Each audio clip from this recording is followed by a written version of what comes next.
الحمد لله الذي جعل لنا من ديننا ما فيه عبرة لأولي الألباب. أشهد أن لا إله إلا الله الملك الوهاب، وأشهد أن محمدا عبده ورسوله الناطق بالحق وفصل الخطاب. اللهم صل وسلم وبارك على عبدك رسولك نبينا محمد وعلى آله وأصحابه أجمعين. أما بعد. Hadirin jamaah salat subuh yang dirahmati Allah, tema pengajian ini adalah keutamaan bulan Ramadan. Panjenengan mungkin tanda tanya ya, mengapa Allah mewajibkan puasa 1 bulan penuh itu kok ditempatkan pada bulan Ramadan, bukan pada bulan Rabiul Awal atau Rabiul Akhir atau Rajab atau Sa'ban atau Dzulqa'dah dan seterusnya. Nah, tadi saya request sama Ustadz Mushab, Ustadz tolong rakaat pertama jangan baca Syahrul Ramadan alladzi unzila fihil Quran, karena ini tema pengajian saya. Subhanallah, suaranya sampai nangis saya, basah sorban saya teringat di Masjidil Haram. Beliau persis seperti Syekh Al-Ghamidi. Syekh Al-Ghamidi, bukan Syekh Abdurrahman Sudes. Kalau Abdurrahman Sudes pakai Bayati, kalau itu tadi pakai Hijaz. Jawabannya adalah, nah ini, jadi mengapa kok Allah memerintahkan umat Muhammad itu puasanya 1 bulan penuh itu bukan pada bulan lain dari Ramadan? Jawabannya adalah, saya pakai Hijaz ya Ustaz ya. Kalau jangan tadi pakai pakai Hijaz, saya tak pakai Shika saja. Sama saya baca sama. Syahrul Ramadan alladzi unzila fihil Quran. Nah, itu Hijaz namanya. Hudal linnasi wa bayyinatin minal huda wal furqan.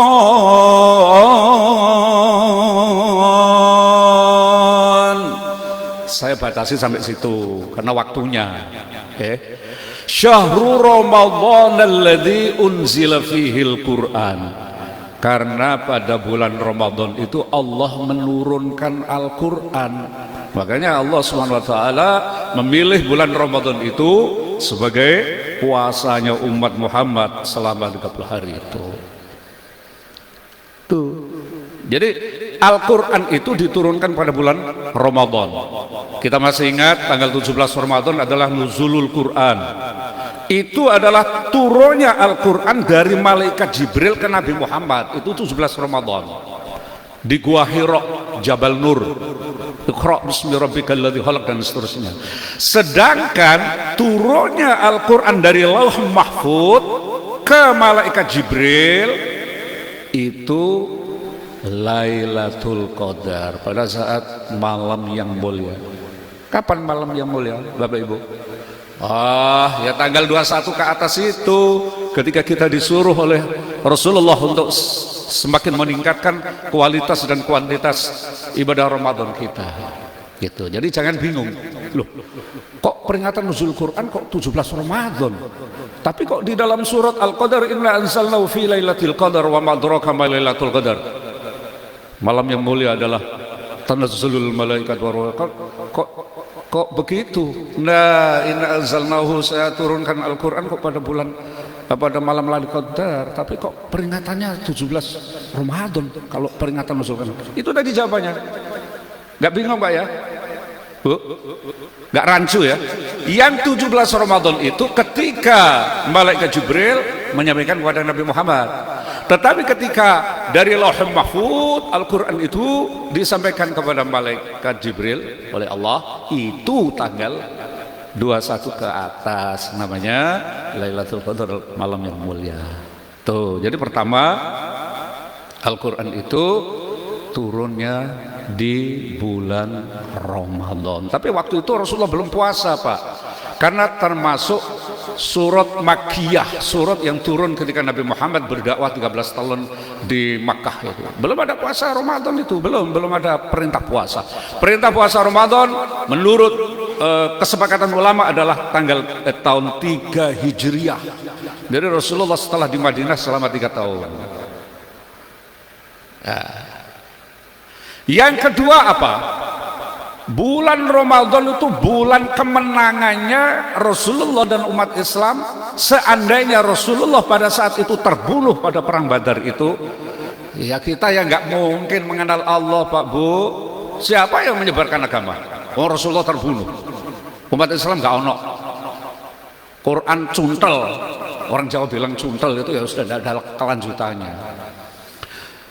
Jadi yaumal taqal jam'an, bertemunya dua kekuatan besar, itu adalah pada bulan Ramadan. Terkenal dengan perang Badar karena di tempat yang namanya perigi sumur Badar untuk persediaan minum. Karena perangnya di padang pasir, Pak Bu. Kalau perangnya angkatan laut gak usah butuh air ya. Nah mungkin jenengan tanya, loh perang Badar pada bulan Ramadan, lah Rasulullah nggak puasa lah.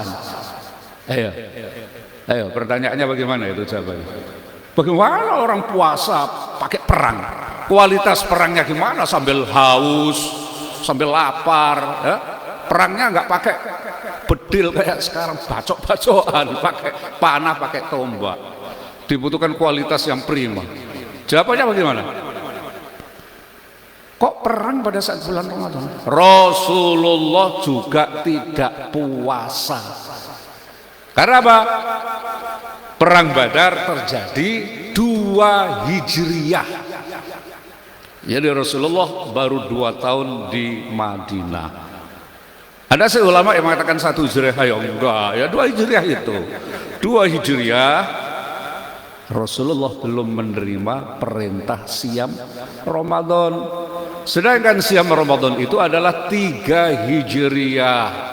Ya ayyuhalladzina amanu kutiba alaikumus siyamu kama kutiba alal ladzina min qablikum la'allakum tattaqun. Itu 3 Hijriah. Udah paham?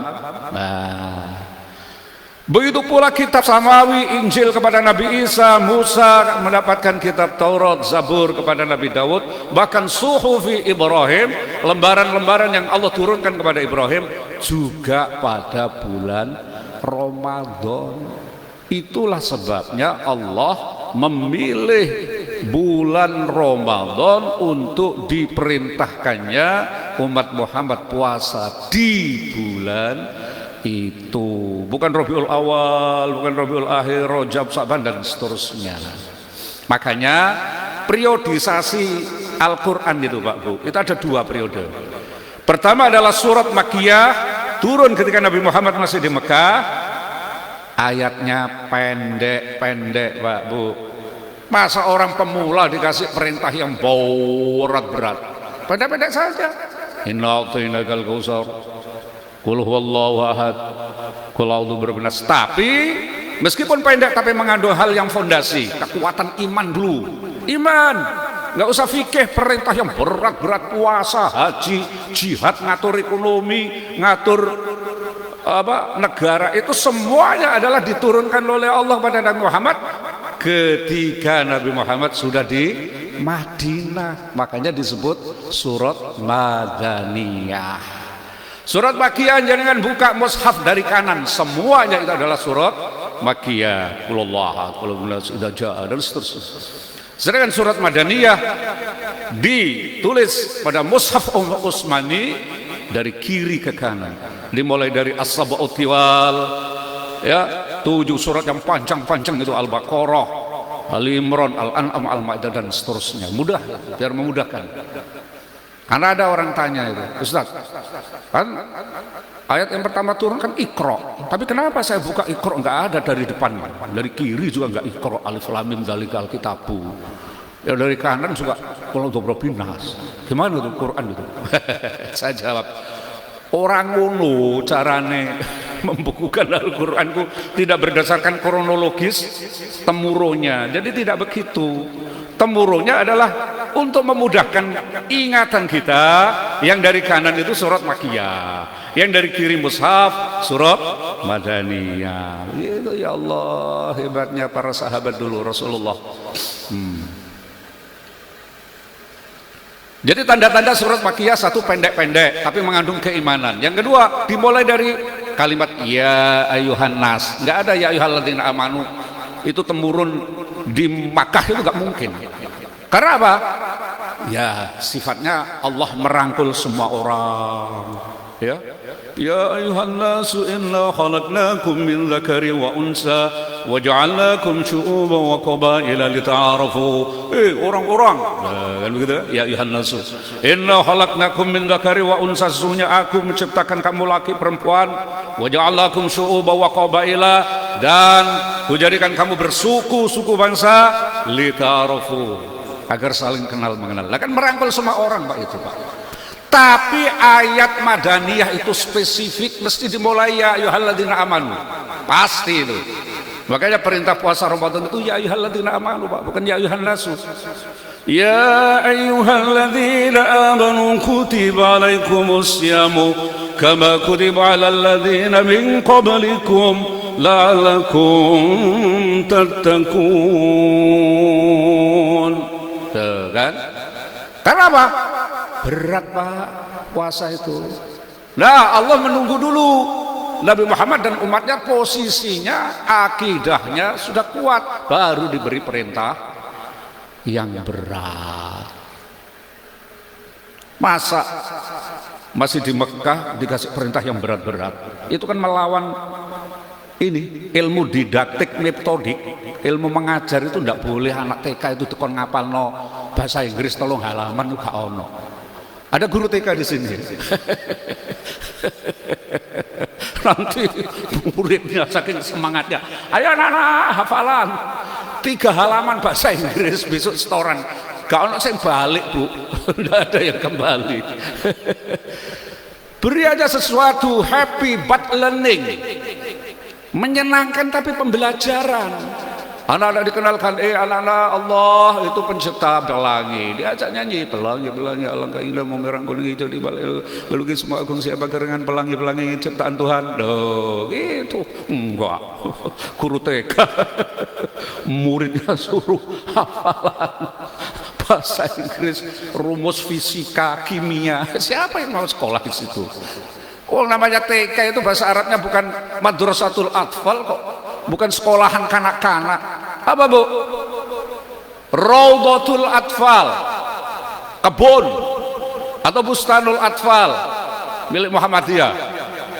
Kebun juga. Bahasa Inggrisnya kindergarten.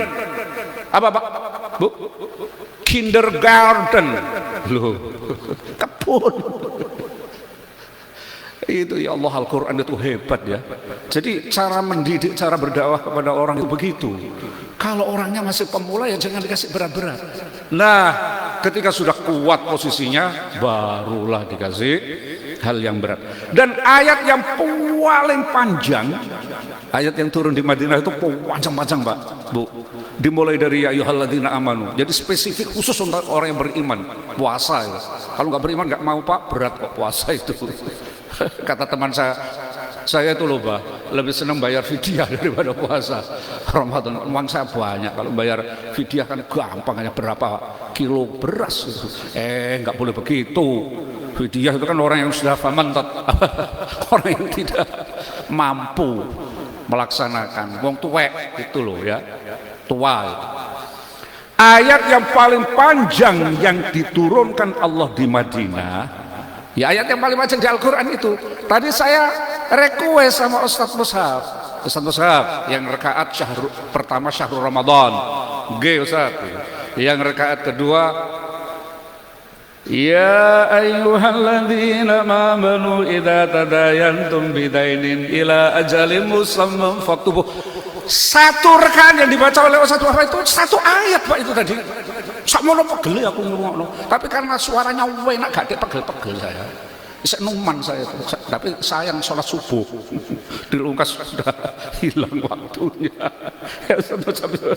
Seandainya sholat dewe, aku imamonya 3 juz, saya tak siap minum susu dan madu dulu biar kuat berdirinya.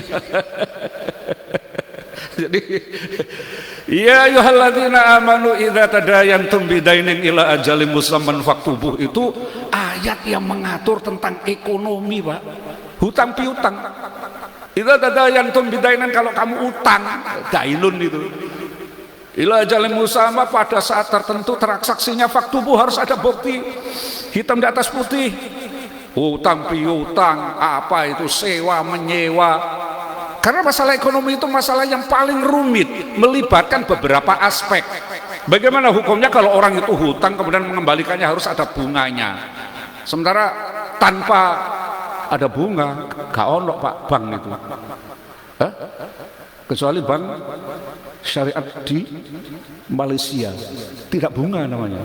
Itu tidak saya terangkan di sini, Pak. Itu di Fakultas Ekonomi dan Fakultas Hukum biasanya saya terangkan 1 semester di Unisda dan Universitas Islam Darul Ulum Skodadi. Tidak mungkin diterangkan di sini, waktunya habis. Jadi ayat yang paling panjang itu ternyata yang mengatur masalah ekonomi, Pak. Masalah ekonomi itu masalah paling ruwet, Pak. Menteri itu yang paling kelenger itu menteri ekonomi. Kalau yang lain itu mudah. Tapi ekonomi, Pak, ya Allah. Ini saya kasih contoh ya, mengatur masalah kebutuhan hidup namanya ekonomi itu. Dulu sekitar tahun 2000 berapa ya? 2006 atau 2008 itu. Itu harga gula naik, Pak, kayak sekarang begini. Naik membumbung tinggi. Nah, pada saat begitu itu masyarakat petani tebu yang menghasilkan gula itu, orang Jombang, orang Cukir, orang mana-mana itu demo ke istana, naik bis karena uangnya banyak, karena harga gula naik. Nulis posternya besar, tuntutannya itu kepada Menteri Ekonomi, tolong pertahankan harga gula yang tinggi ini, biar saya bisa ganti mobil yang asalnya motor. Baru mereka itu pulang, pendemo tadi itu dari masyarakat paguyuban Tebu Rakyat, baru pulang ini masyarakat miskin Jakarta dengan naik bajai, Pak, karena miskin ya, demo membawa poster, Bapak Menteri tolong turunkan harga gula. Kalau tidak begitu saya tidak akan pernah bisa minum teh manis, kopi manis. Kopinya hanya pahit, tehnya pahit. Imporlah gula bit sejenis bengkoang yang mudah dibudidayakan itu dari Thailand, Vietnam, murah, tapi manisnya nggak seberapa. Jadi turunkan harga, Pak Menteri. Tadi yang petani tebu bilang pertahankan harga itu. Yang sekarang masyarakat miskin Jakarta turunkan harga itu. Kira-kira jenengan kalau jadi Menteri Ekonomi sopo sing dituruti, Pak? Ibu? Umpama mungkin Ustadz Munif bisa mengatasi itu ya. Kira-kira siapa yang dituruti? Ya Allah, ya Rob. Makanya ayat Al-Quran yang paling panjang yang dibaca Ustadz Musaf tadi, masalah ekonomi, transaksi, kebutuhan kehidupan manusia, sandang pangan papan, itu namanya ekonomi. What economy? Ya hal-hal yang berhubungan dengan kebutuhan hajat hidup manusia itu ekonomi. Bahasa Arabnya al-iqtisad. Subhanallah. Jadi begitu para hadirin ya, Allah memberi kemuliaan kita ini, umat Muhammad ini, ditempatkanlah pada bulan Ramadan perintah puasa itu. Saya kira cukup hadirin ya, panjenengan semuanya kan sudah banyak yang akan ke tempat kerja begitu. Insyaallah masih ada waktu kok ya. Terima kasih. Subhanakallahumma wa bihamdika asyhadu an la ilaha illa anta astaghfiruka wa atubu ilaik. Billahi taufiq wal hidayah. Wassalamualaikum warahmatullahi wabarakatuh.